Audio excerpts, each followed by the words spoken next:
Do we want to wait a few more minutes, Frederic? Are we waiting for a few more board members? I think we definitely have quorum based on who is signed in. I have 501 here. So I think we're okay to get started. Okay. I guess one announcement I'd like to make is I do see one person has just called in with audio only, the 358-4439 number. And if you are providing testimony, you will need to have video available. But if you're just listening in, the phone is fine. It should be a panelist. Can whoever called in from 358 let me know? Yeah, hi, this is David Miller. I was just following the telephone call-ins. I'm having trouble getting onto Zoom, so I'll mute. I don't think you'll need to speak with me, but if it's okay, I'll just hang. Huh? He does have an item on consent, so I think TV? unless it gets pulled, I think we might be okay. Amanda, just a heads up that we are on TV 18 now, so. That's good to know. So I will go ahead and call the meeting to order for the City of West Palm Beach Historic Preservation Board for April 28th, 2020. Can we please begin with a roll call? Amanda Skyer. Here. Kristen Kellogg. You're here. Dan Pickney.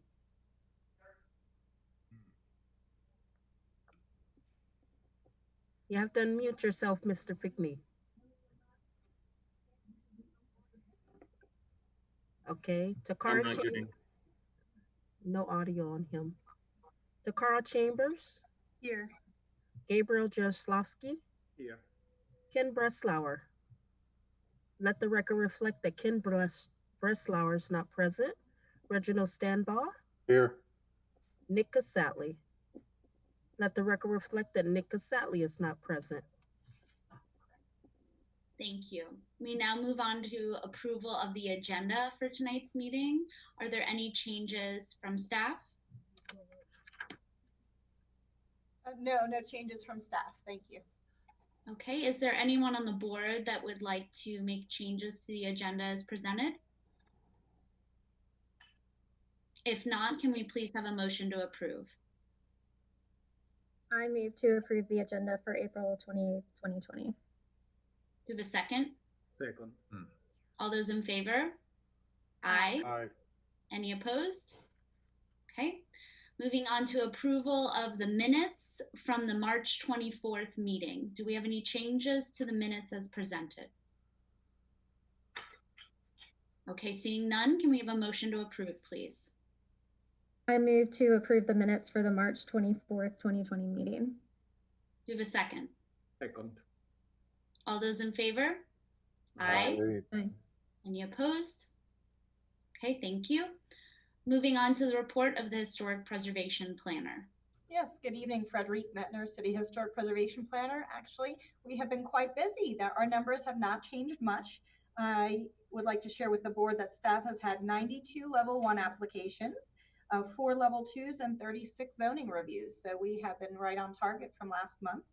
And just in general, I want to thank you all for your patience as we continue to develop policies for our Zoom meetings. So I know there's a lot of emails going around and last minute changes with forms that were needed. So thank you everybody for your patience. Well, I think you've done an amazing job. And to you and John, thank you. And Hope and everyone, thank you so much. So we now move on to remarks by the chairperson, and I usually have this memorized, but I have to read it because it's something different from what we normally do. So if you'll excuse me, I will not be making eye contact while I read this. Try that. So pursuant to Executive Order number 20-69 issued by the Office of Governor Ron DeSantis on March 20th, 2020, and Mayor Keith A. James's Executive Order number 2020-05 issued on April 2nd, 2020, The City of West Palm Beach's boards and committees are conducting meetings through media technology and have released the requirements to have a quorum of its members physically present at City Hall. On April 14th, 2020, Mayor Keith A. James issued Executive Order Number 2020-09, which specifically provides the rules of procedure for conducting city meetings, including requirements for quasi-judicial hearings. The members of this board appearing remotely are, do I need to list everyone's names?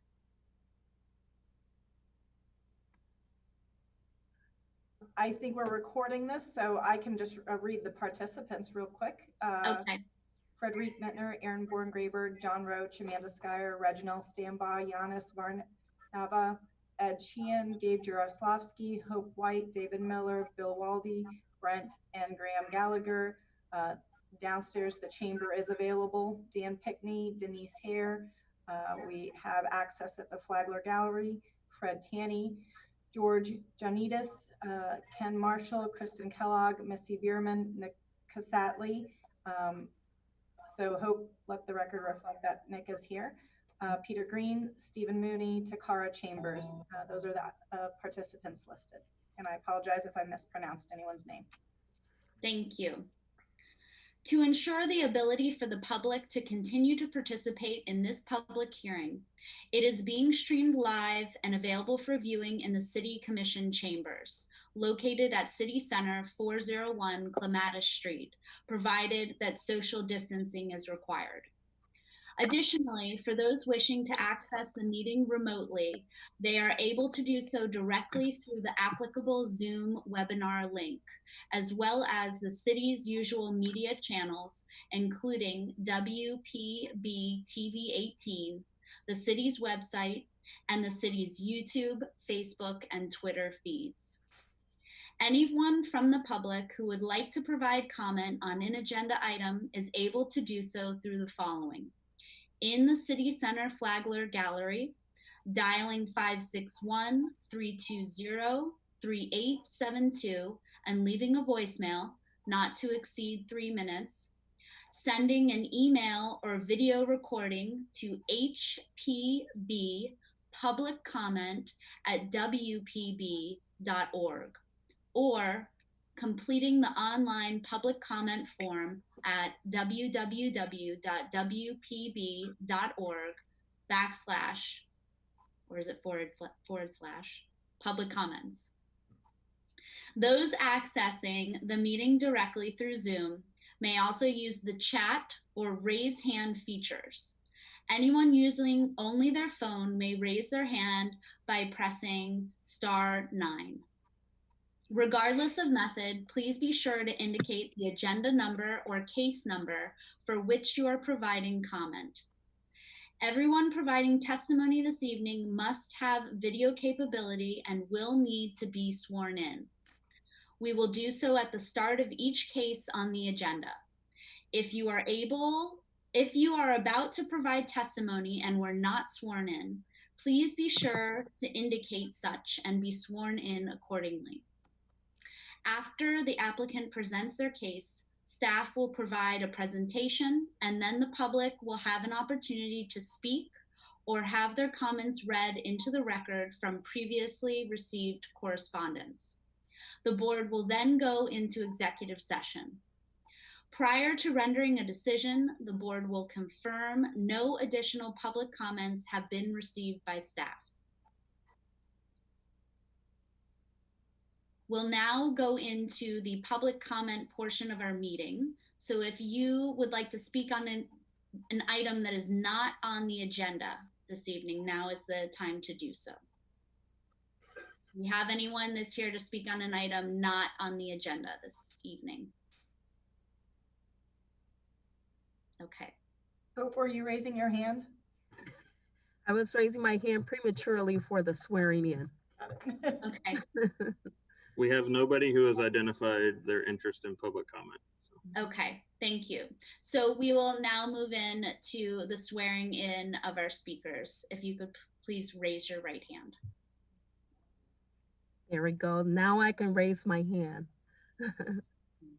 Do you solemnly swear or affirm that the testimony you're about to give is the truth, the whole truth, and nothing but the truth? I do. Thank you. Thank you. Amanda, you usually do the declaration of ex parte. Oh, yes, I'm sorry. That threw me off the separate script. Thank you. So we have to let you know, as a board, everyone that sits on the Historic Preservation Board, if we have had any conversations about the items on tonight's agenda outside of this Zoom meeting. So if we could please begin with a declaration of ex parte, and I guess we can, Frederick, do you want to read off the names, or what's the easiest way Yes. to do it? I will go down that. Nick Casatley, Nick Casatley, no ex parte communication. Reg Stambaugh, No ex parte communication. Gabe Jaroslavsky, No ex parte communication. Takara Chambers, No ex parte communication. Dan Pickney,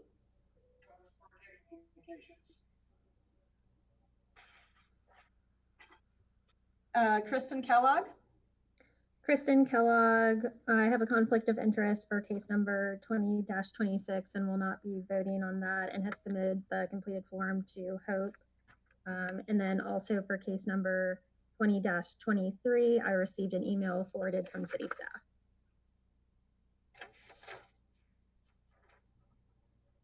Amanda Skyer, Amanda Skyer, I received the same email, and I did speak with Ms. Mittner about the cases on tonight's agenda, but I can make my decision based on competent, substantial evidence that comes before us.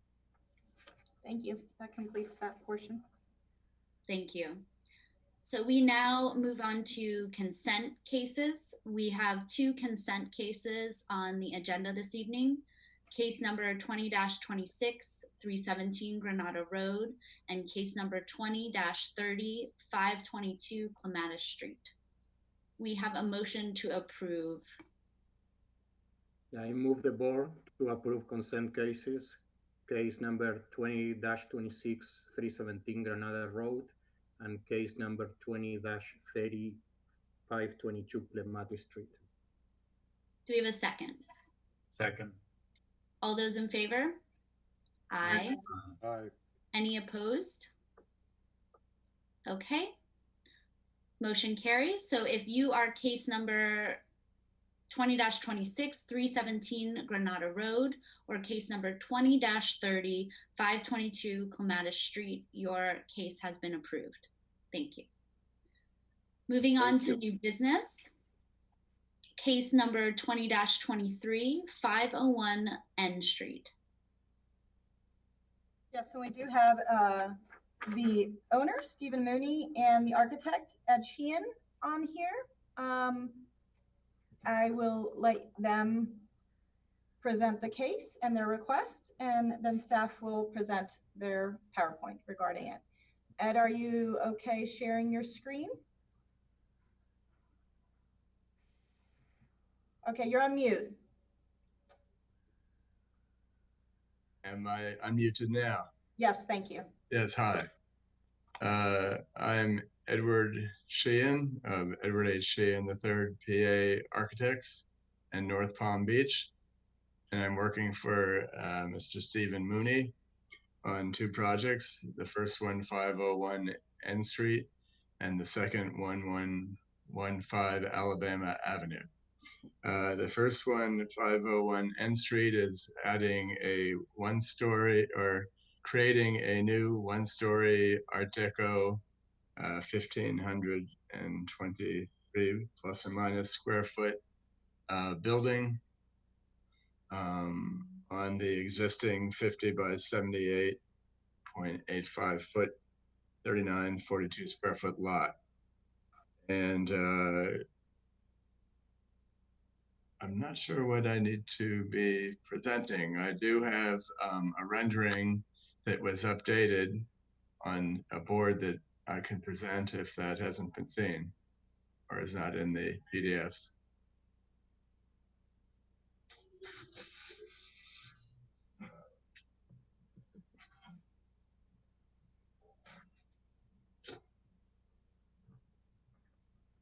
Let's see. Oh. And everybody see that? I apologize for the awkwardness. We've met all the setbacks and coverage and requirements of the site, I believe, and we're asking for approval based on our submittal. And yes, Ed, the the renderings and everything you provided were in the board packet. Okay, thank you, Frederic. Appreciate it. Does anybody have any questions from the board, from the committee?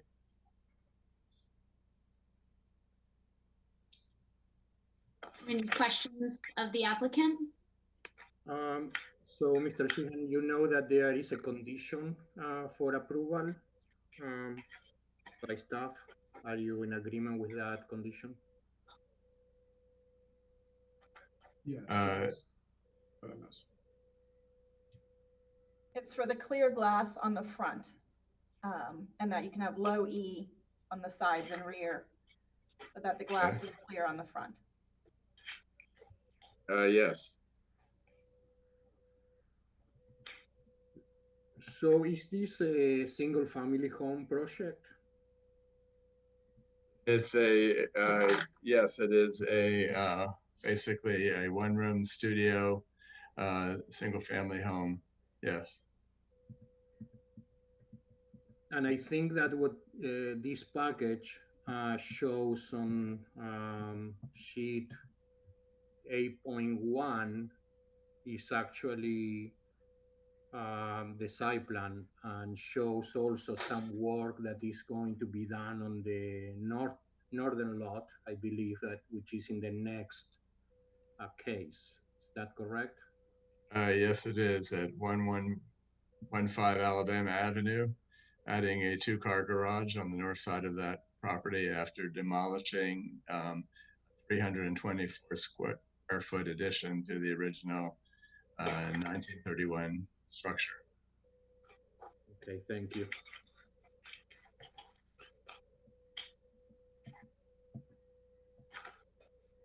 Any further questions of the applicant?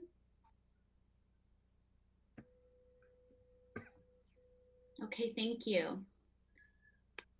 We'll now move on to the staff report.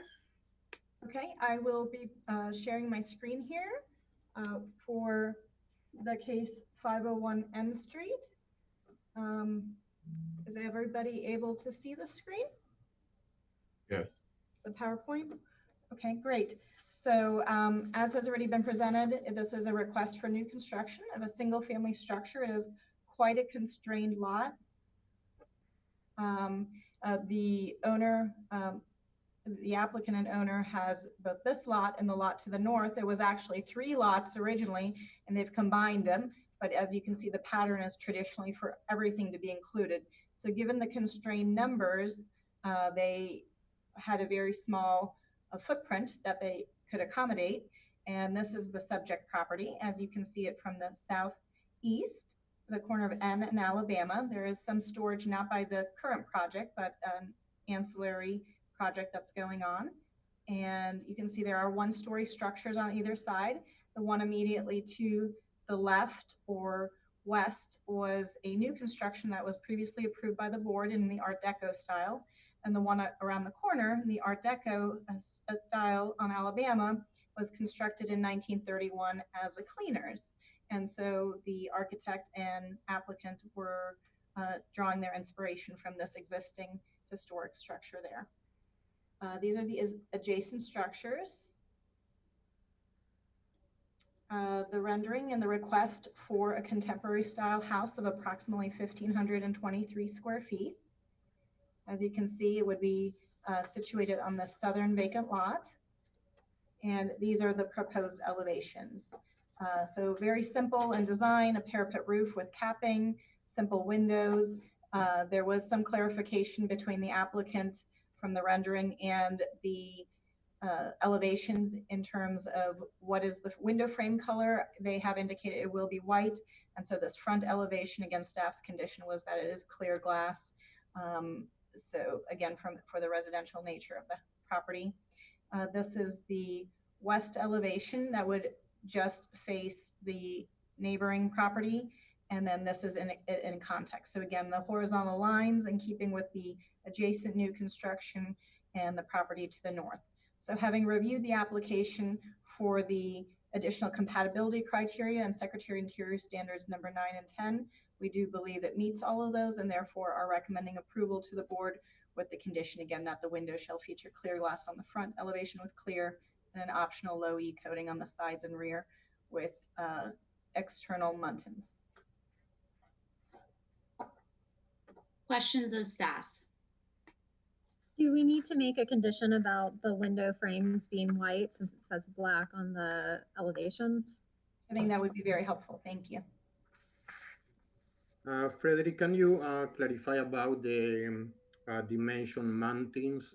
Do you think that needs to be provided in the entire house? Because since this is a corner lot and has yes, I think that's appropriate. The pyramidal dimensional muntins, and I think they would do that anyway when they're ordering the windows. But yes, that should apply everywhere. Just based on the new fenestration policy, the clear would be on the front primarily. Thank you.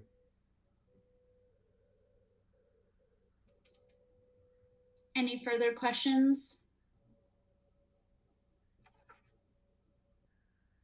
Okay. Seeing none, we'll go into public comment. Do we have anyone from the public that would like to speak on this case? Nobody has submitted any public comment or identified their desire for such. And Frederic, was it this address or the other address that we received the email regarding? I apologize. Thank you for bringing that up. Thank you. We did receive an email that was, I believe, related to both structures, but this one primarily, there was an objection from one neighbor to its design, and there was one letter of support for the design. The one letter of support was included in your packet because we received it in a timely manner. The other one I forwarded to all the board members. So Roger Velez did submit an objection to the design and had some additional questions of staff of its use, which I replied to and did not hear back. And then the email that staff received in support, which was in your packet, was from Aaron and Eric Hathaway. Okay, thank you. So seeing that we don't have any public comment, we'll go into executive session. So I believe was there two conditions that we wanted to add in addition to staff's recommended condition? I believe that the first one can just be modified Okay. to include Gabe's request. Okay. Any further discussion, or would someone like to make a motion? I think that is pretty clear, and I think that, you know, the design for the type of architecture looks good, looks nice.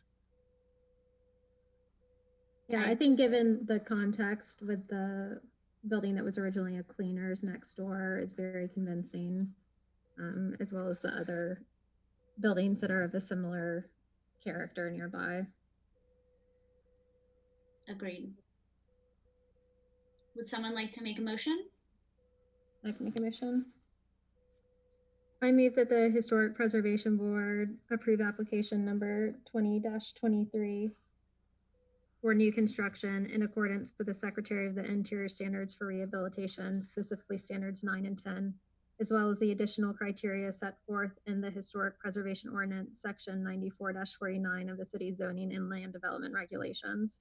The motion is based on the testimony presented, along with the application submitted and the staff report, which constitute competent substantial evidence. In addition, the approval of this request is made conditional upon the following restrictions, stipulations, and/or safeguards that I move are necessary to ensure compliance with the purpose and intent of the Historic Preservation Ordinance and the historic preservation element of the comprehensive plan of the city of West Palm Beach. The Secretary of Interior standards, specifically standards 9 and 10. And the additional criteria as set forth in the Historic Preservation Ordinance, Section 94-49 of the city's zoning and land development regulations. The conditions include the following. 1, windows shall feature clear glass on the front elevation with clear and an optional low E coating on the sides and rear, and pyramidal or dimensional exterior buttons shall be used on all windows and doors. 2, the window and door frame color shall be white. Do we have a second? Second. All those in favor? Aye. Aye. Any opposed? Motion carries. Moving on to case number 20-24, 1115 Alabama Avenue. Yes, hi. This is the second part of the project, which is adding a one-story, approximately 406 square foot garage to the north end of 1115 Alabama Avenue. After removing the western 324 square foot addition that was built onto the existing 1931 residence, and following the Art Deco style of the previous building and the building in between, the existing building in between. Also open for question. Questions of the applicant?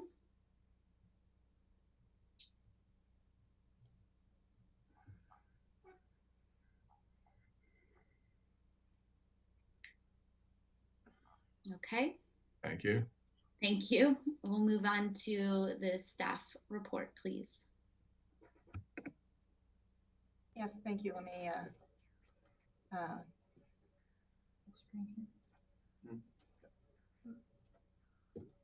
we go.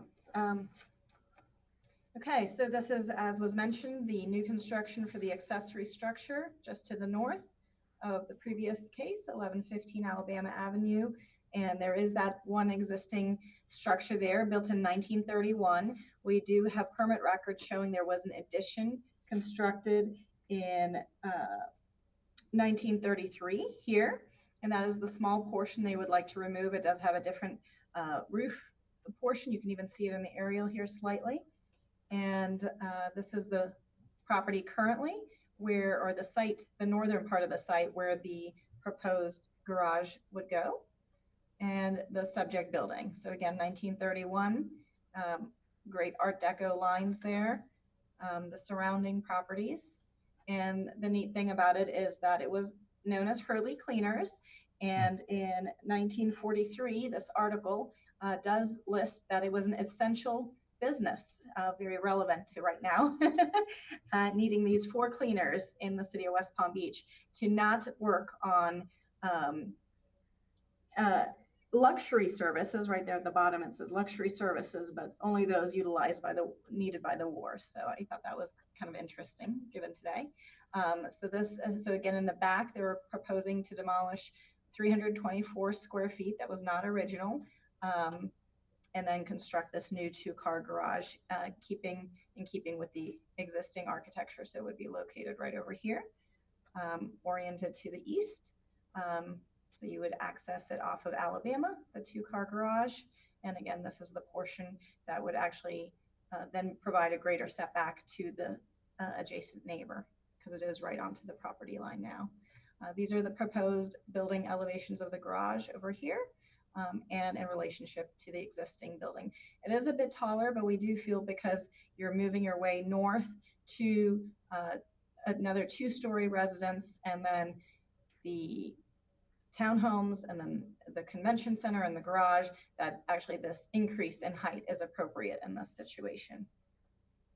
So this is the streetscape with the just approved single family home here, the existing property, and the 2-car garage as viewed from the east. So we also reviewed this with our additional compatibility criteria and standards 9 and 10, and we also believe those are met in this case, and we're recommending approval with no conditions.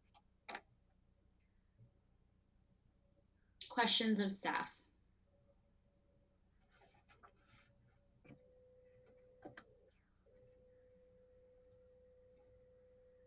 we have any questions?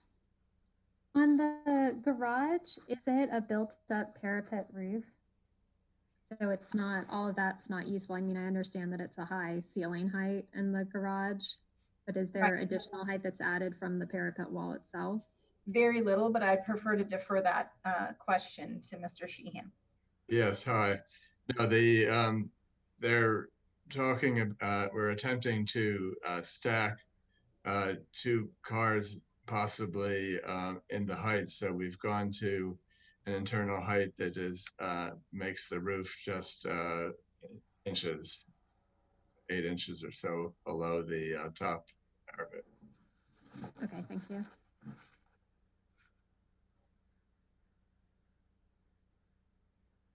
Any further questions?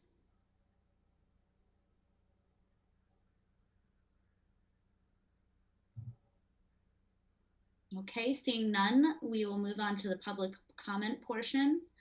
Do we have any members of the public that are here to speak on this case? No public comment has been submitted. And I'm assuming the emails you referred to, letter and emails, apply to this case as well? Yes, thank you. They do. Okay. So seeing that there is no further public comment, we will move into executive session.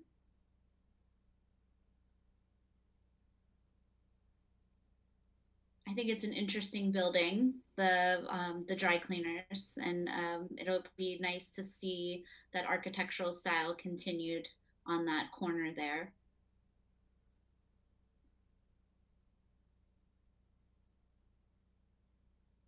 I think that, in my opinion, my first impression was that this building, this particular building, looks a little tall, and but I can see,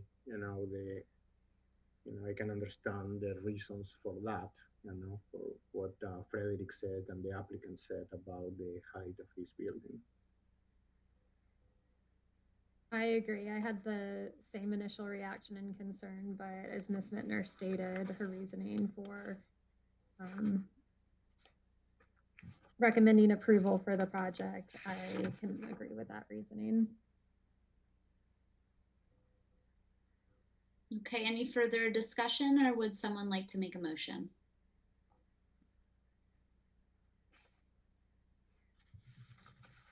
I move that the Historic Preservation Board approve application number 20-24 for ad valorem pre-construction, alterations, and new construction of the detached 2-car garage in accordance with the Secretary of the Interior standards for rehabilitation, specifically standards 9 and 10, as well as the additional criteria set forth in the Historic Preservation Ordinance, Section 94-49 of the city's zoning and land development regulations. The motion is based on the testimony presented, along with the application submitted in the staff report, which constitute competent substantial evidence. Do we have a second? Second. All those in favor? Aye. Any opposed? Okay, motion carries. Thank you. Yeah. So moving on to case number 20-25, 2433 South Flagler Drive. Is there anyone associated with this case that has not been sworn in?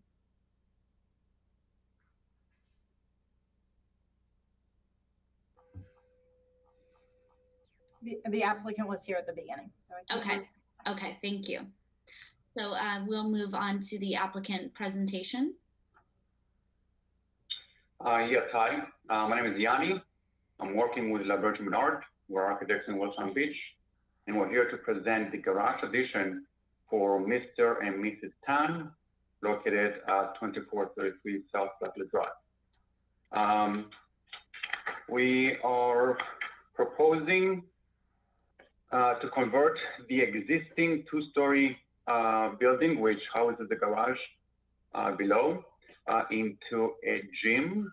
And the reason is because the client's mother is moving into the house, and they would like to use that for her rehabilitation. In doing so, we need to add a new garage located on the west side of the property. I guess we're gonna go over the drawings later. So I can share them now if you'd like, or you can share your screen, whatever you prefer. I'm not sure how to do this. I guess I'm just gonna go over verbally and then you can show the screen. Okay. Afterwards, okay. So the idea is to have a garage addition, and that is located again in the on the west side of the property, adjacent to the pool. On the exterior of the garage, on the north-facing facade, we're proposing to have an exterior gas fireplace, where we're gonna have an exterior sitting area. The east side of the garage, which faces the pool, will have a landscaped feature on the wall.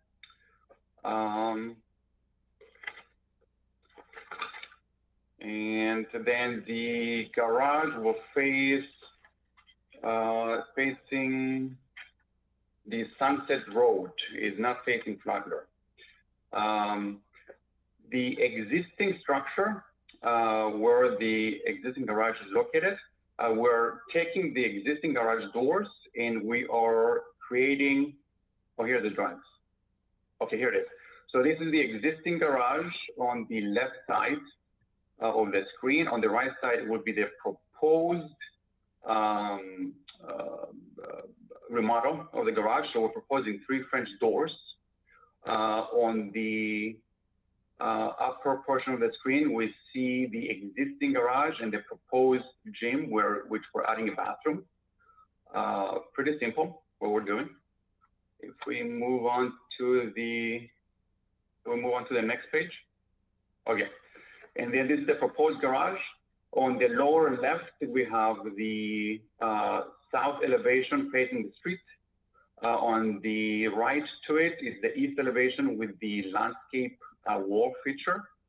To the right of that is the north elevation, which we have the outdoor fireplace.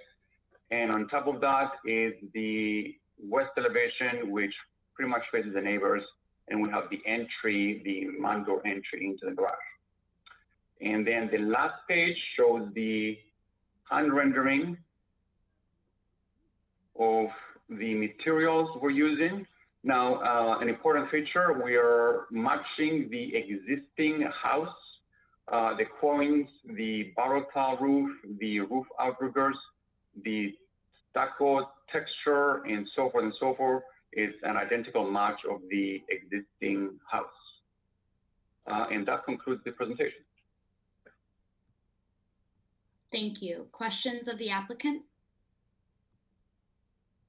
I have a couple of questions. So the brackets, I'm looking at sheets A-001 and A-002 with the existing garage to be converted into the gym and the new garage structure.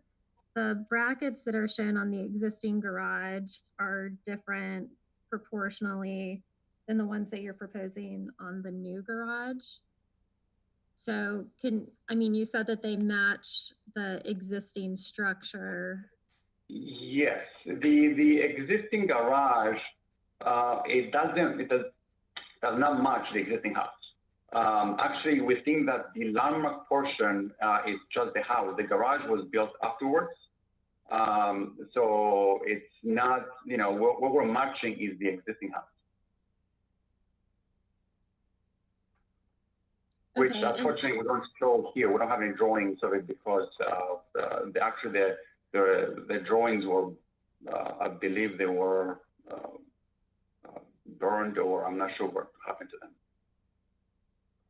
Okay, the pictures that were provided are a little bit difficult to be able to read in the packet just because of the scale. But in the rendering that you showed, there were some swirls above the garage door. What is the intent of those on either side of the lantern?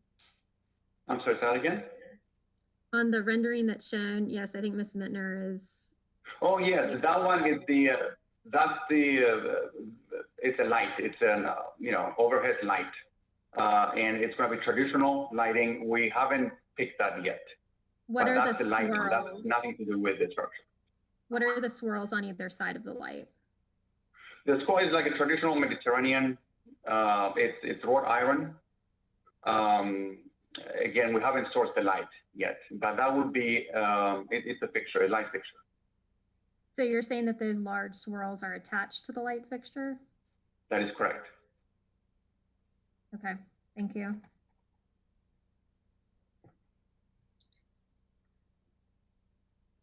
One question I have is regarding the gas fireplace.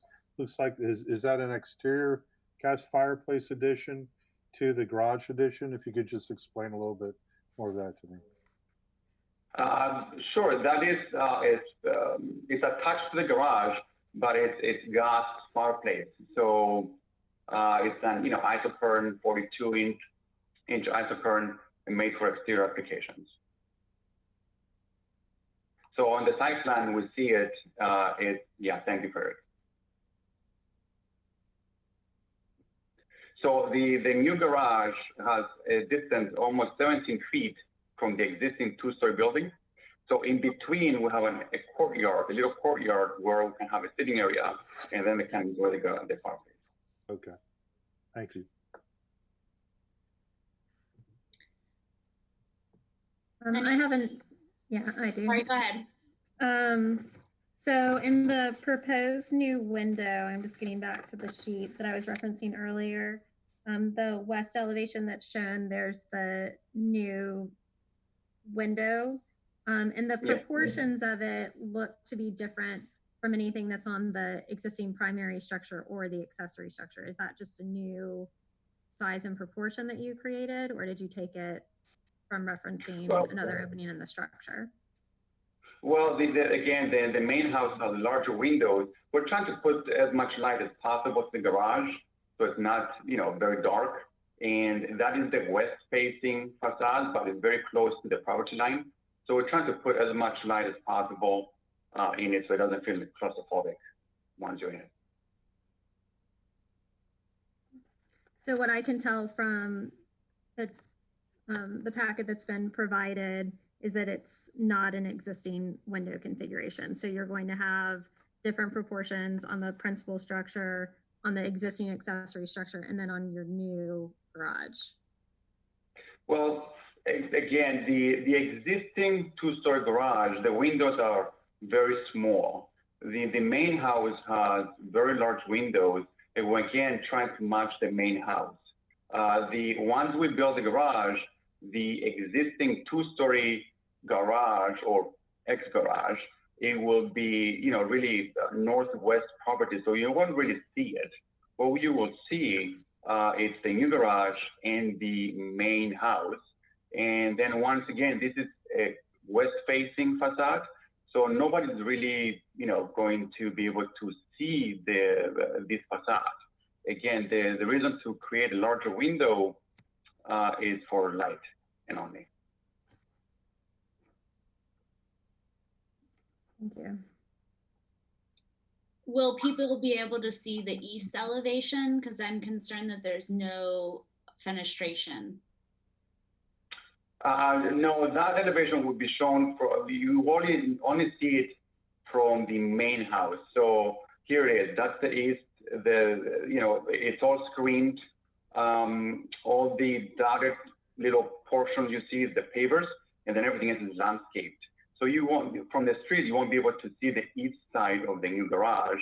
The only area you see that facade is from the main house. And then what we're proposing is to have the sun deck. I don't know if you can read it, but that's the sun deck in that location. That's where all the, lounges will go. And we're trying not to have any fenestrations in the home. So I'm just confused because when we were talking about the west elevation, you were talking about wanting to bring in light into the space. Yes. And so I'm confused as to why there isn't fenestration on that other elevation that's facing east. Well, we're trying to keep it landscaped. The light will come from the west, and that's why we did larger windows on the west. We're trying not to, again, put any fenestration on the east because, you know, we're trying to keep it lush.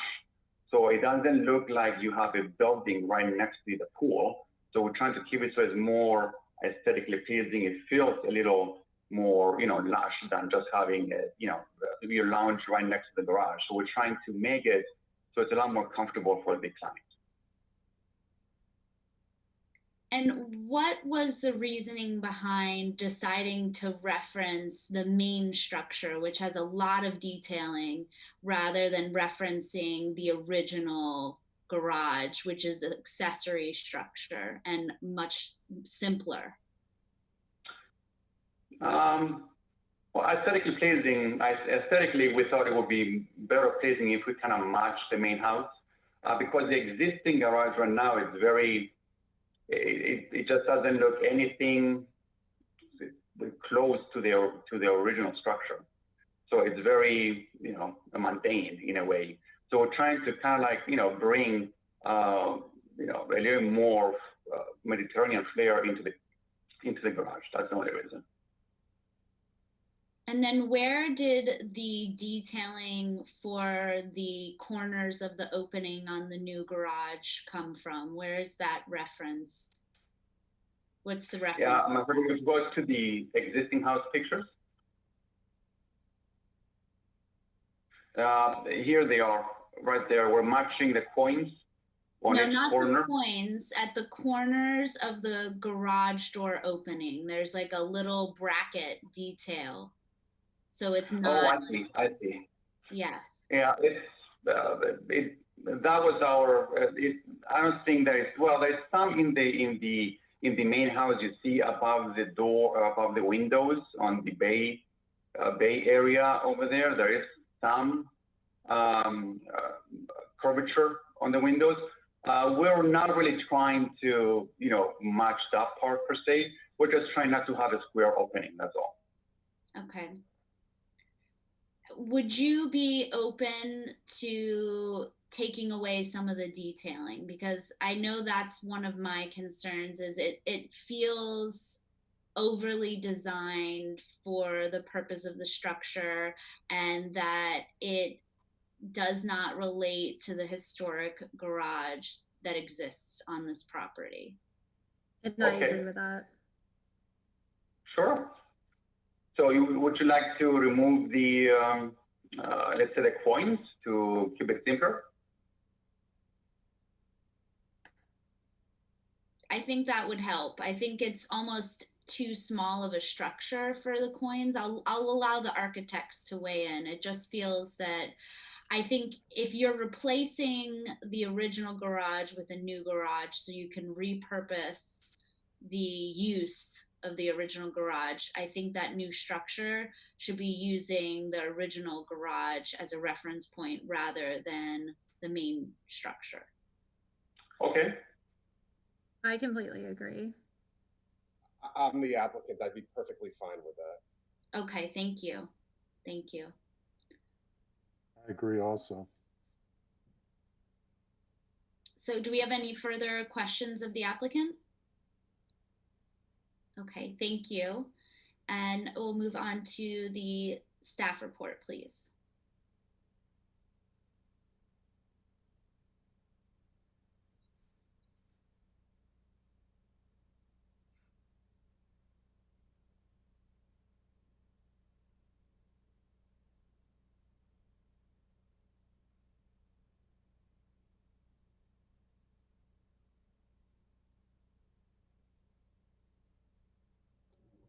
Thank you. We're just getting the presentation up to the shared.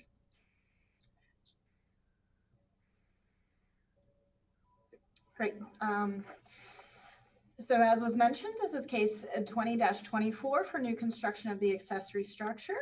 As you already saw, the subject property is located on the corner of Sunset Road and South Flagler Drive.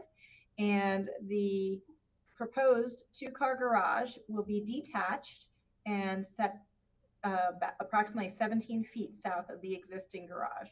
So about halfway through the white car that is pictured here in the aerial photo. This is the main house. You just saw some images of that. Of course, the coins were already discussed in some of the detailing. As Ms. Kellogg pointed out, it is a different window style on the accessory than what we're seeing here with the casements with the horizontal muntins. And then this is the actual location where it's going. So again, a 1-story, 2-car garage behind these gates. This is kind of peeking over the gates so that, again, you can see the approximate location. And as the applicant indicated, there is a lot of vegetation so that the east elevation really wouldn't be visible where they have no fenestration proposed at this time. These are just some of the surrounding properties in terms of scale and design. And again, the rendering of the proposed 2-car garage with the 2 specific requests, the replacing the 2 existing single garage doors facing south on the existing garage with 3 pairs of outswing French doors with single light, and new construction of the single-story Mediterranean Revival style 2-car garage of approximately 400 square feet. This is the last development opportunity on the site based on our zoning code. And as was mentioned before, it would be located here. It meets all our setback requirements of actually the rear and the side, corner side for an accessory structure. We do feel that it's adequately spaced away from the primary residence, differentiated from the existing, does provide that courtyard space. And because of its height, we feel it's an appropriate stepping down of the existing structures on site. You've seen the elevations and the floor plans of the conversion and the new proposal. We again reviewed this on the additional compatibility criteria, standards 9 as well as standards 9 and 10, and we are recommending approval. Questions of staff?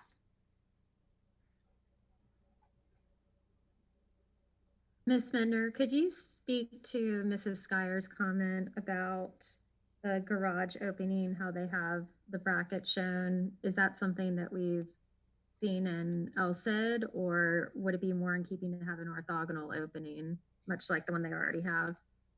I think we have seen it in LCID, but I think it was an excellent comment that there's a lot of ornamentation happening in here. So by either losing the coins or the corner brackets or something else, I think that's much more appropriate. Otherwise, it would be overly ornate. But we have seen either or in LCID. Thank you. And is that in new construction or on historical? New construction. Yes. On new construction. Yeah. At the garage. So based on, I'm sorry. No, go ahead. Usually people are trying to accommodate 2 cars with a single door, and then just trying to soften that look a bit. And that's where they've tried to arch the corners, and then with an applique, make it look like 2 doors. So again, trying to breaking down the massing just so they can accommodate 2 cars without that center post. Okay. And then what are your thoughts? As far as the outriggers, do you think those proportions should match the garage or the primary structure? I think either one would be acceptable. I mean, the building is small overall, so I think even though they're larger than the accessory structure, I think they're still appropriate there. But again, I think the board has some great direction of removing one of the excess elements. And Ms. Kellogg, I believe you were asking Mr. Jaroslawski for his input. Is that what you? Yes, specifically about the garage door opening. I mean, I can share my screen with you. It's really clear that we think the same way, because I have a big note here that says coins, because I wasn't sure also about it. Yeah, I think that I agree with all what you said.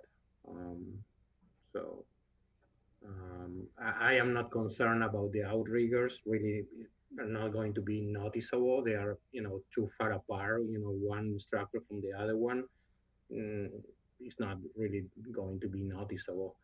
I think that the cones, bother me a little bit trying to match a historic building when this one is not historic, right? So I agree totally with that. Okay, so we know that we need a condition about the coins, and then there's a stucco band that's shown in the elevations, but not on the rendering also. Yeah, I mean, I don't know where that is coming from. I think that a simple light will be nice, you know, but again, I don't want to. I have another comment here though, but it's a west elevation where really it's not visible. And my comment was that the door and the windows are not balanced in that facade, but you know, it's not visible. Um, but that's something that bothers me since everything is so symmetrical and all of a sudden that west elevation is completely out of balance. But that's just me.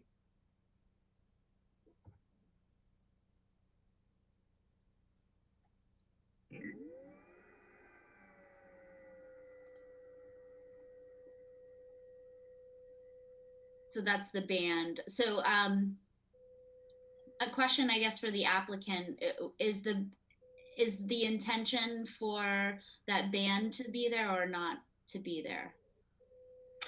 We're trying to create a design element that kind of breaks the facade. So it doesn't look as tall, it doesn't appear as tall, and that's why the reason is there. Also a way to break the coins. Now that we don't have the coins, we don't need to have the band. Okay. I don't have a problem if they want to keep it. Yeah, I see the difference now. Yeah, I can see I can understand the question originally. I mean, I don't have a problem with the band. I don't know what you think, Kristen, but now that the coins are not there, probably it's not, you know, I think that it's gonna look nice, but just me, again. I think it should probably be one or the other between the stucco band and the bracket detail on the garage doors. Yep. Just because simplification is more referential to other accessory structures, not just the one that's already here, but and contributing historic structures in LSID. Again, I'm the applicant. I'd be happy to take the band off.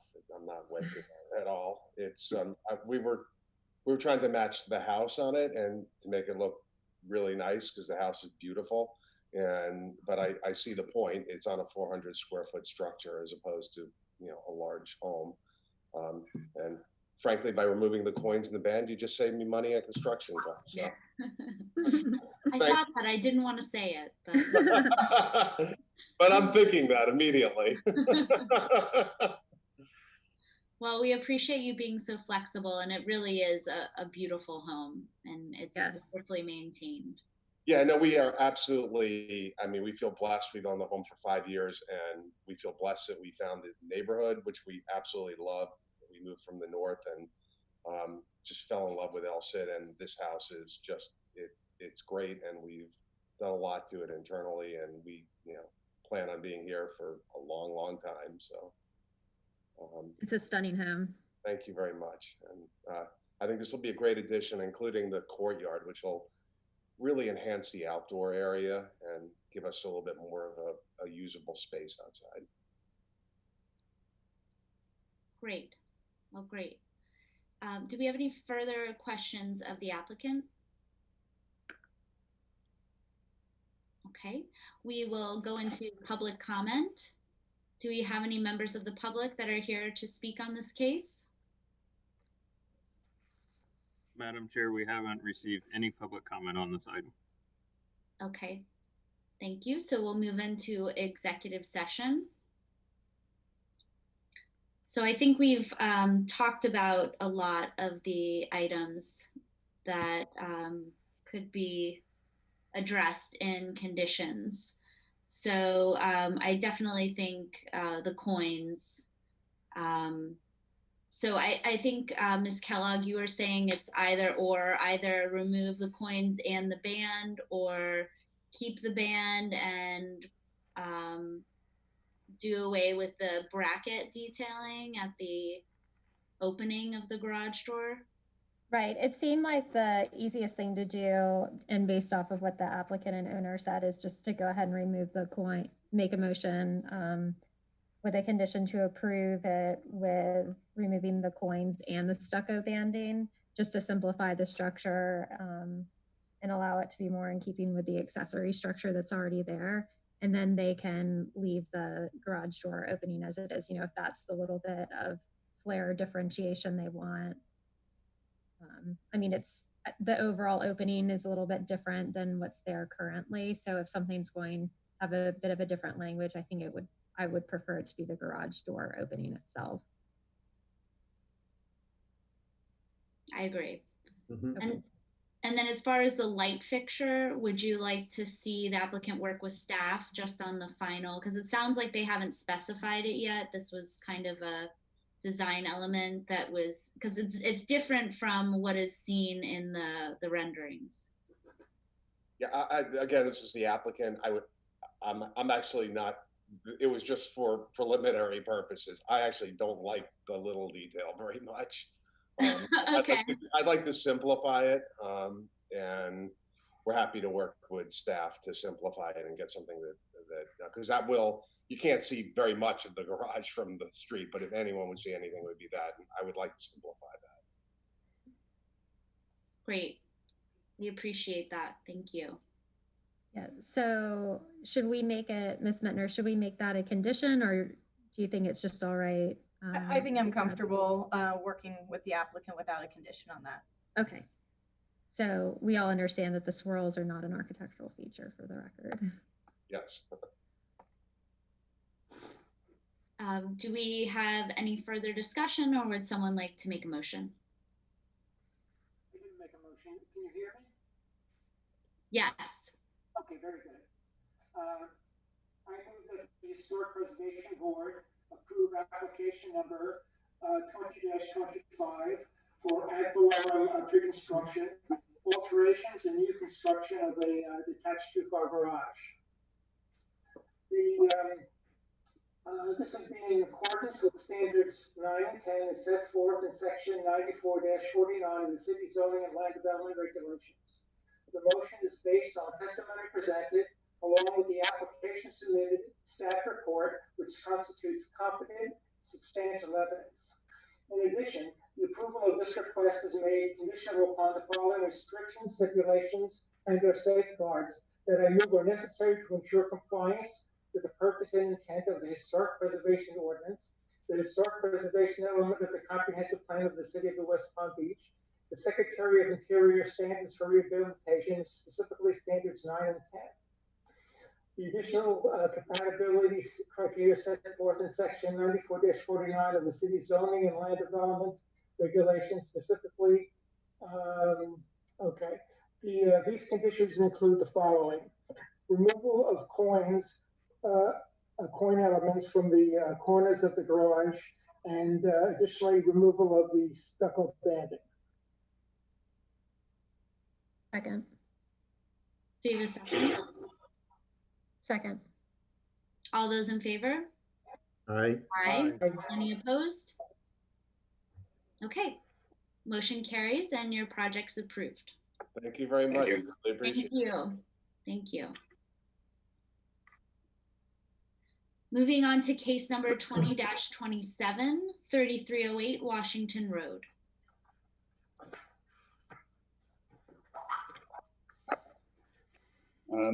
I was not sworn in at the beginning of the meeting. I'm the applicant. Okay. Hope, could you please swear him in? Do you solemnly swear or affirm that the testimony you're about to give is the truth, the whole truth, and nothing but the truth? Yes, I do. Thank you.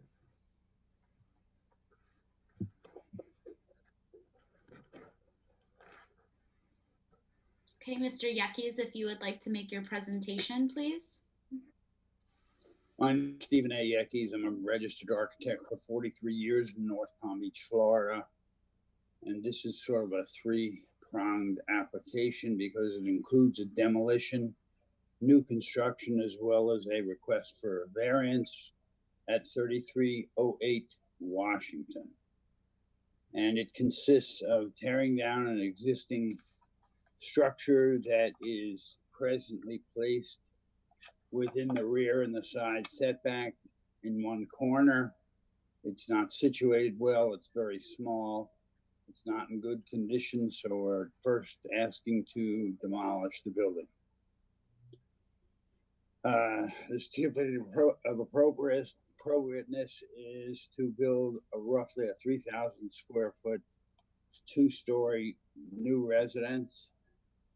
And I'm not sure if you have the drawings there. If you don't, I can certainly put them on, but it's within all the requirements of the zoning code, with the exception of the setback on the archway, which is shown on one side of the building. I'll let's see if I can.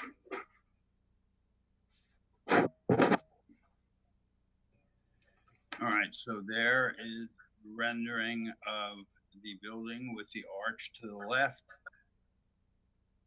And the problem with this lot is that it is on a 50-foot wide lot and is amongst much wider lots. I also can show, let's see if I can get this. Steve, would you like to share your screen, or I can bring up my presentation and just go to the respective slides? That's fine. I'm showing the Papa aerial, which shows in red the border of our site, 3308 Washington. And you can see that the lot sizes vary significantly down the road on both sides of Washington. And in fact, almost directly across the street, there is a similar lot, 50-foot wide, amongst other lots as well. So the reason I preface this presentation with that is that the house had to be designed to give it a little bit of a wider look. Otherwise, it appears to be sort of a very short or narrow and tall structure. And therefore, it does sort of promote the use of a wall. I also have a drawing which shows the structure without that wall. And as you can see, it just looks very sort of narrow and tall, because you still have to have side setbacks of 15 feet, 5 minimum, on a 50-foot wide lot. I worked very hard with staff to sort of design the facade of this structure. I think Aaron will admit that we went through a few different sort of style and details to come up with something that we felt would be in a line within the neighborhood. All the houses to either side of the street and to the sides of this project have varying styles. So there's no one complete individual style. So I came up with this, which includes a protrusion of the entry feature, so that I could include a hip roof protrusion in the front, some stucco coins, and a highly set in front entry door to give some setbacks to the front view. And now I'm not sure at this point whether I'm supposed to discuss the variance, but that's a whole other discussion. Are we taking that in the same category, Aaron, or do you want me to discuss that? So the variance and the new construction and demolition is being all heard at once. So please go into the variance as well. Okay, the variance was made on this project because the lot is narrow, and my hardship is that there's a 50-foot wide lot amongst much wider lots, and the fact that there's no parking on the front street at Washington. You have to put the cars that are being used for this house all on the property. I decided not to put a garage, but to make a feature that would make it look like there was a garage behind an archway.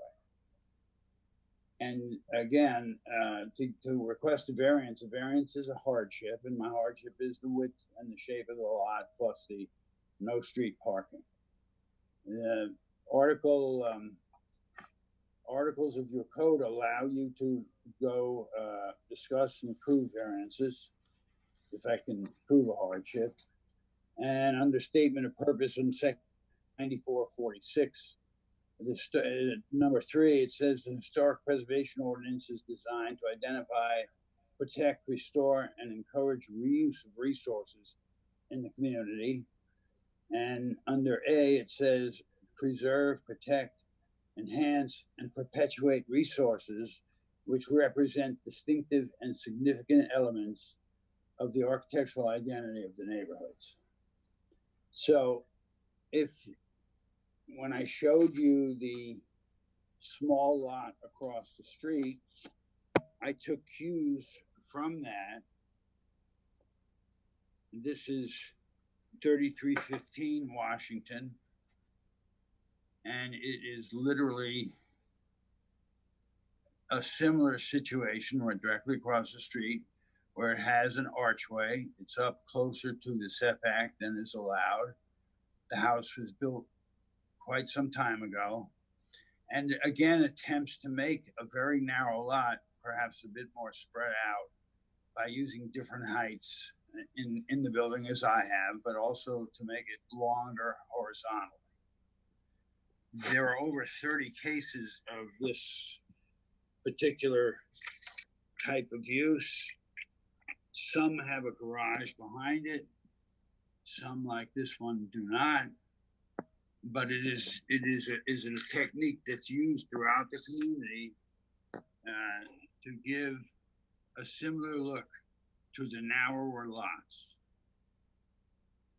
So my variance requests being allowed to do a similar situation, because if you look into your articles on variances, there's a criteria for granting variances, roughly A through G, I'd say A through J, and part of them is the granting of the variance will be in harmony with the general intent and purpose of these regulations. The variance granted is the minimum variance that will make possible the reasonable use of the land, building, or structures. Literal interpretation of the provisions of the regulations would deprive the applicants of rights commonly enjoyed by other properties in the same zoning district, and would work unnecessarily and undue hardship on the applicant. And criteria such as that, and I believe I satisfied that with my request for variance. And all I'm asking for is a slight push into the side setback with an 8 to 12 inch wide structural wall. There's nothing behind it. There's nothing in front of it. I'm just trying to create a much more horizontal look of what would otherwise be a very stubby building on a 50-foot wide lot. And that's my presentation. I'll take questions. Okay, questions of the applicant? What? Nobody wants to ask me a question?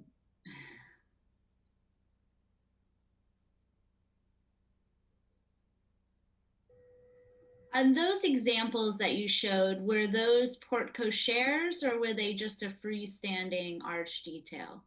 The 3 examples that I showed you were freestanding arches.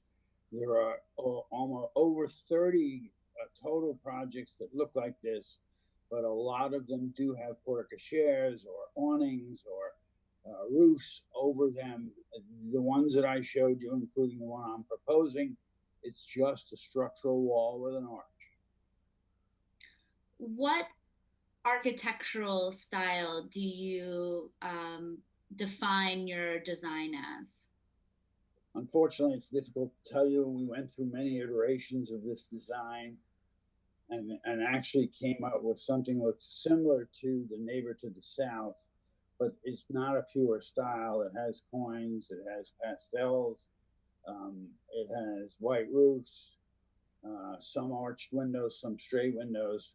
Most of the architecture that's performed today it really is not a defined style with complete compliance to a particular given style. I think my concern is that the examples that you provided are a mission or perhaps a Mediterranean revival style, whereas your property, I don't, is it more maybe neoclassical, or I'm not sure. I guess I'm concerned whether that detail fits in with the overall design of your project. Well, here's another one that's more difficult to see. The arch is to the right. I didn't show you this picture before. There's a white car in front of the arch, and that would be more of a Mission Mediterranean style. But again, this one's on a wider lot, so I didn't show it to you. And this one is a narrow lot with also parapet walls, which I do not have. But I try to conform the arch to my style as well. So we're really talking about, do we allow the same building with just without an arch to make it look sort of high and wide, or do we try to take the height down a little bit and provide some sort of relief on the building so it doesn't look so stubby?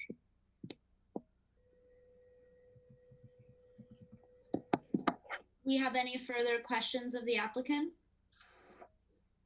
Yeah, I noticed that in one of the plans, I'm trying to look for it. It says that there is an awning structure behind this arch.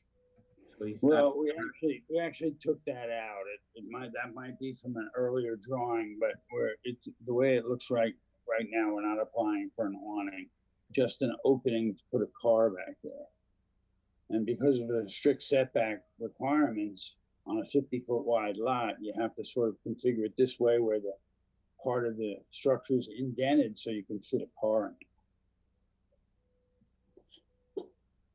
Thank you, and I agree with you, Amanda. I mean that the neighbor of across the street, doesn't say the address, but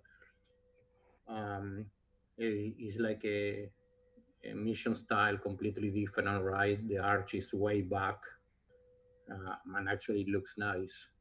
In this case, by being in the same line of the facade, I mean, I'm not saying that we improve if we push it back, but I have my reservations to this.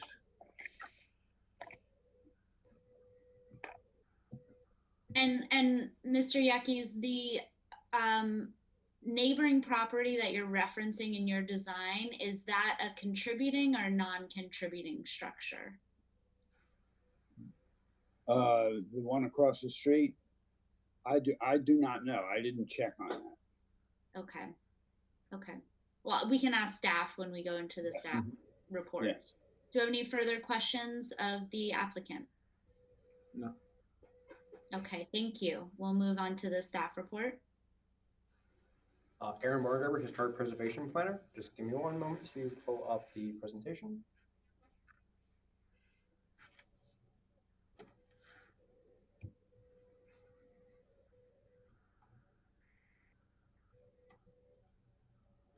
So this is for both cases, the variance and the demolition and new construction. So this is the project location highlighted in red. This is a non-contributing structure right in the rear. As for the question regarding the examples that the applicant showed, some of them are contributing, some of them are non-contributing. I don't have that information right in front of me. Do apologize. So the first request is for historic preservation case number 2027, and this is for a variance for the side setback, which one side requires 5 feet. They're proposing 2 feet and 3 inches, and that will require a variance of 2 feet and 9 inches. And the cumulative setback, so that would be the north and south side, which is 15 feet, and the proposed is 7 feet and 3 inches, and the variance will be 7 feet and 9 inches. The request for 2028 is proposed demolition of a 2-story non-contributing structure and proposing a 2-story contemporary single-family house with mid-century modern elements and a decorative arch. So this house, staff would consider more of a contemporary style, but pulling for the mid-century elements. The masonry vernacular that's to the north as well as to the south. And this is within the Prospect Southland Park Historic District. Here we have the existing site from the street, very overgrown. There's a little marker for the public hearing sign. On the left, we have the property to the north, which actually faces Greenwood. This is a contributing structure, masonry vernacular, and the property immediately to the south. Another masonry vernacular, I do not know if this is contributing or not. This is the existing site that is being proposed to be demolished. And I did a little bit of historic research. So this is from the Sanborn map that was republished in 1952. There is a structure that is towards the rear. And right here on the right, we have the aerial of 1968, which you can see the structure somewhat that is in the rear. This is a news article from 1960. A couple from out of state purchased this with the intent of actually building a house in front of it, but ended up not. So this was the house as it looked like in the 60s. Here's the proposed demolition plan. North is up, so they're just removing the existing structure as well as concrete found throughout the site. Site plan. So this is the 2.5 setback that they're proposing for that decorative arch right there, and then the 5-foot setback, which does comply. Here is the first floor plan. The second floor plan. Here is the east elevation from Washington Road. So we have a hip roof with flat white tile, coins, 4-born windows, an entryway feature with a recessed niche, as well as coins. Here's the decorative arch that the applicant is proposing. Here is the north elevation, which features a number of windows, and then there is a rear balcony with a spiral staircase. Here is the rear elevation with windows as well as some pair French doors and a sliding glass door, as well as a spiral staircase for that rear balcony. Here is the south elevation. So a number of paired windows as well as single windows. Here is the rendering that was supplied by the applicant, just featuring the entryway feature, the decorative arch here. Here's a rendering of the rear. There is a slight inconsistency between the elevations and the renderings. For the rear elevation here, there was actually 6 different types of window configuration here. Another rendered view from the front. Here we have the street elevation. So here is the proposed structure, and here's the neighboring properties right here. Cross street is Greenwood Drive, and the additional structures there, as well as to the right as you're moving forward. So a little bit of a lot with context. So this is the proposed property right here, and within the same zoning and generally in the same area, there is a number of properties that do have the 50-foot wide lot, and generally their encroachment on the setback does not appear to exist. I did not pull surveys. However, just based on the observation, they appear to all generally meet setbacks, with the exception of one of the ones that the applicant has showed for the arch, which I believe is right here. So staff is recommending denial of the variance of case number 2026. Based on the findings, the petition meets only 2 of the 10 of the variance standards, and therefore is recommending denial. Here are the variance standards. I'm just going to say does not comply with the majority of them. And the 2 that it does comply with, they were not using a non-conforming example, and they were not using a financial hardship. So staff has reviewed the criteria for demolition, and staff has determined that the demolition of an existing non-contributing structure will not represent an irreparable loss to the Prospect Southland Park Historic District or to the city of West Palm Beach. And lastly, for new construction, Staff has determined that the proposed application does comply with the Historic Preservation Ordinance, as well as Secretary of Interior Standards number 9 and 10, and therefore is recommending approval, and with 6 conditions for full compliance. So first of which is decorative art shall not be permitted if the variance is denied. The applicant shall add a Florida natural motif to the recessed niche. The structure shall feature a smooth stucco finish. There's a lightly textured finish that's proposed. All sash windows shall have a 4/1 or 6/1 light pattern with external dimensional pyramid buttons. And the applicant shall install a 4/1 light window of the same size as the bathroom in the neighboring closet, as well as the applicant shall install a 4/1 light window with a 3-light fixed window that's for the fan light of the same size in the utility room into the neighboring closet. Thank you. Questions of staff?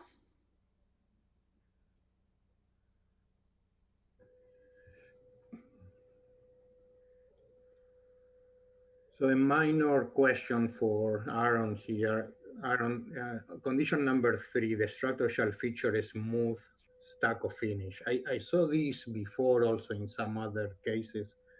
I think that in some way we need to be more specific on this, because I run into issues in construction where the contractor really doesn't know what a smooth stucco finish is, and you specify a smooth stucco finish and then they do a very rough finish and they will call it smooth. So I think that in some way in the future we need to really, if you are looking for a smooth like sand, it's a sand finish, right? There are other kind of finishes. We can have a conversation later, but I think that that is something that I think that needs clarification. If it's like a sand smooth texture finish. Absolutely, I would greatly appreciate knowing the exact finish names to be more accurate in those conditions.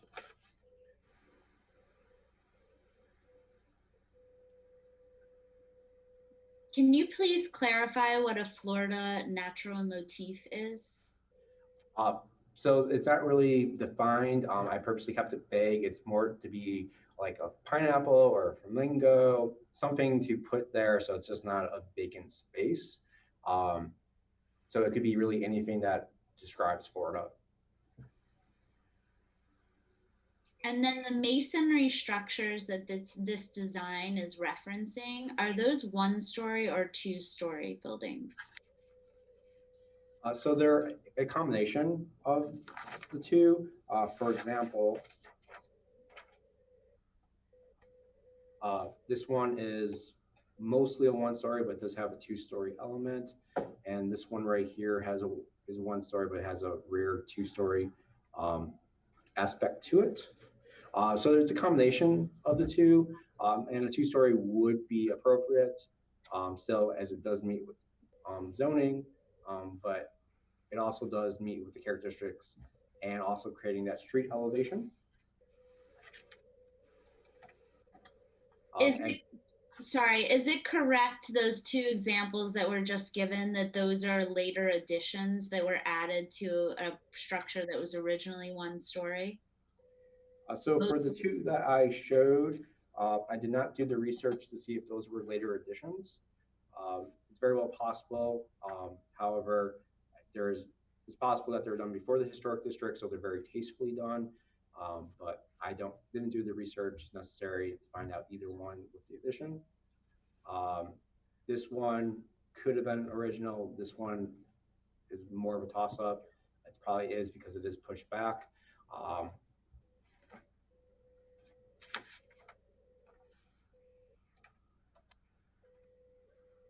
And as for on the street elevation, there is definitely the primary, this is a 1-story, even though it does have a dormer, another 1-story with that 2-story that's towards the rear. So there is 2 stories that are found in this area. So it's not completely without context. Aaron, could you go back to those other images you showed of the masonry structures? The neighboring, yes.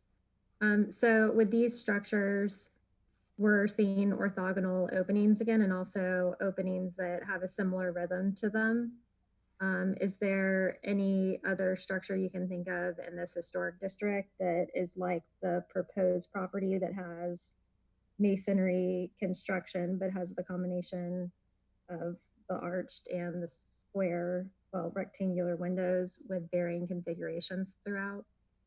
Not that I'm aware of. I do spend some time in this historic district. However, none of those have popped out to be similar. This is a very contemporary home with mid-century modern elements that are pulled in. So is it fair to say that it doesn't actually adhere to any particular style that we see in the historic district? That would be correct. It is just pulling from elements. So the style would be contemporary. So it would potentially fit other contemporary styles, but most since I've been here, most of the new construction in this district has been a little bit more towards a particular traditional style. Thank you. Can we please go back to the last slide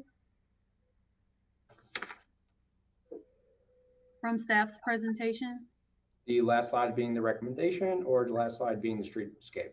Being the recommendation. I wanted to be clear that staff was recommending denial of the variance, but approval of the subsequent case that we're going to hear. And I wasn't clear looking at that last slide. Yeah. So staff is recommending denial of the variance and is recommending approval with conditions for the demolition and new construction. I think the case numbers may be off. Yep, 28 is new construction. Yes, that is a typo on my part. I do apologize. No problem. Just wanted to clarify. And one more question about the public comment. I understand that we did receive feedback. We sent out the variance notice. Correct. So it was a public notice for both cases, and I did receive feedback from one individual. It was not objecting. It was just not preferred to the design, but he did follow up with that it was not objecting to the project. Thank you. Is the applicant in agreement with these 6 conditions or 5 conditions? Well, I'd still like to argue for number 1, but it looks like I'm going to lose that one. However, number 5, I purposely didn't put a large 4-1 light window in a closet because it doesn't make good use of a closet to have a window. And you ruin that wall for shelf and storage, which is what a closet is. I don't see the importance of putting a window in a closet. So I object to that one as well. Yeah, and also the other number 6 is adding a window in the same position downstairs. So basically, if you go to the main elevation, I mean, and it's a utility closet there. So what you are suggesting is to put 4 windows on that portion of the facade instead of 1, right? Instead of yes. There is in your explanation in the package says that if this would have been like an enclosed garage, that in that particular case we could probably listen to an encroachment into the setback.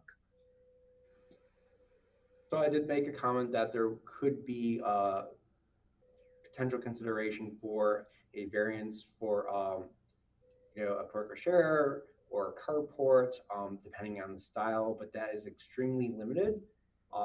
And it's staff's consideration that would probably only be used for potentially a reconstruction scenario where it passed the building code provision. So therefore it wouldn't be legal non-conforming and they could rebuild. There's potentially other scenarios. However, that's the first one that came to mind. This is new construction and therefore there isn't any real hardship. It is not a while it is a lot with 50 feet that is few and far in between in that immediate area, it is not entirely unique. Thank you. Aaron? Yeah. As was argued earlier by some of our architects, let's say the building was designed in a Mediterranean style where an arch or porte cochere would be acceptable. Do you think that would change the variance recommendation? So if it were redesigned into a mission or a mentoring rival that would have Right. share, staff would still recommend denial because it is new construction Okay. for that basis. And because of this property's location, pulling from the mid-century modern elements of the masonry vernacular would be more beneficial and preferred versus pulling from the mission and mentoring that is found within that district because it is not immediately in that cluster. I see. Thank you. Welcome.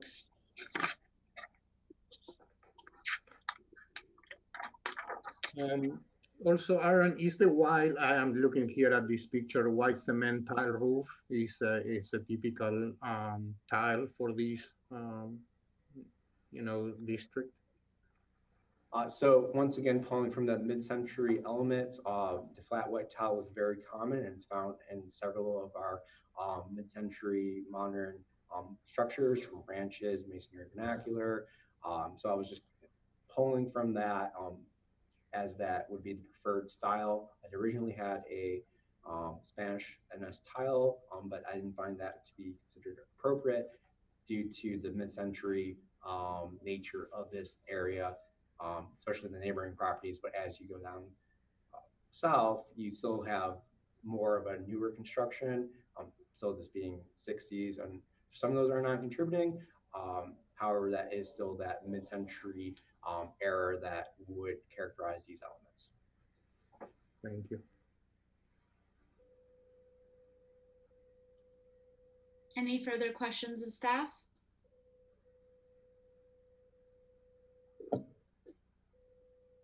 Okay, thank you. Do we have any public comment? Madam Chair, we have not received any public comment. And there was one email communication referenced earlier, I believe. Correct. They were not objecting to the project. They did have some concerns over the design, but they did not specify. And following up conversations were just, I'm not objecting. Okay, thank you. You're welcome. So we'll go into executive session.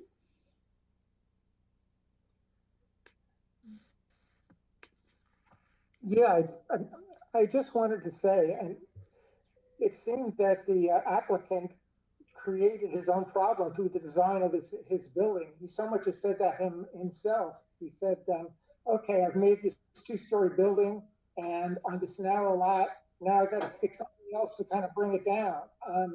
It seems to be a problem of his own creation that could be remedied in a different way, in an architectural way, in terms of the main building. I also have concerns about the overall structure meeting the new construction standards that we have, specifically the points under design styles, proportion of openings, and rhythm of solids to voids. The design style says that new buildings should take their design cues from surrounding buildings and that the elements should relate to surrounding buildings.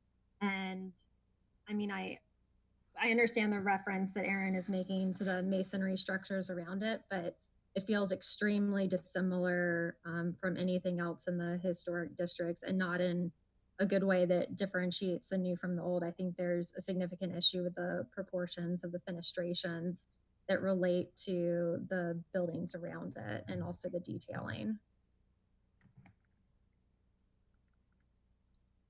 I agree. I really agree. I don't feel like there's necessarily a rhyme or reason to the spacing of the openings. And I'm very concerned about the proportion of solids to voids and the lack of reference to surrounding structures.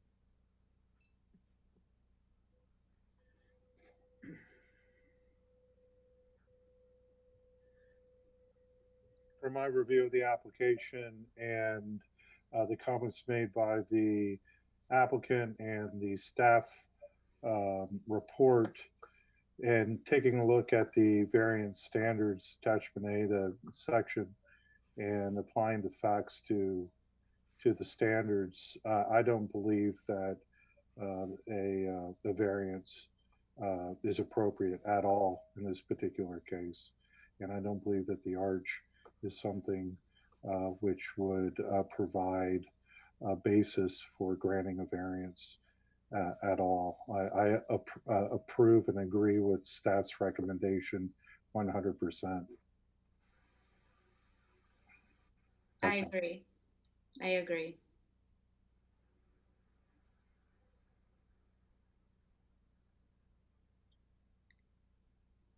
So I don't know. I personally would like to see the demolition and new construction continued. I think there's still some work to be done on the design.